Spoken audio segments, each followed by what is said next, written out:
সম্মানিত দর্শক শ্রোতা, আপনারা যারা এভাবে পোল্ট্রি সেক্টরে নিজেকে উদ্ভাবন করতে চান, পোল্ট্রি সেক্টরে নিজেকে সফলতার আলোকে একজন উদ্যোক্তা হিসেবে গড়ে তুলতে চান, আপনারা সকলে পোল্ট্রি সেক্টরের যে পরামর্শগুলো আছে, বিশেষ করে আমাদের জহিরুল ইসলাম ভাই যে পরামর্শগুলো দিল, আপনারা সেই পরামর্শ মোতাবেক আপনাদের পোল্ট্রি সেক্টরকে আপনারা চালিয়ে নিয়ে যেতে পারেন এবং আপনাদের পশু দপ্তরে আপনারা যোগাযোগ করতে পারেন এবং আমাদের সূর্যোদয় বাংলা মিডিয়ার সাথে যোগাযোগ করতে পারেন। সম্মানিত দর্শক শ্রোতা, পোল্ট্রি সেক্টর আজ সফলতার শিখরে এসেছে এবং বাংলাদেশের যে আমিষের একটা চাহিদা, সেই আমিষের চাহিদা পূরণ করছে আমাদের পোল্ট্রি সেক্টর মালিকরা, অর্থাৎ পোল্ট্রি সেক্টরের উদ্যোক্তারা নিজেরা যেভাবে স্বাবলম্বী হচ্ছে, ঠিক দেশকে স্বাবলম্বী করছে।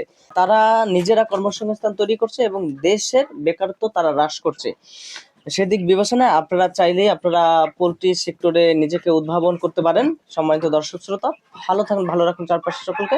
সূর্যোদয় বাংলা মিডিয়ার সাথেই থাকুন, পাশেই থাকুন।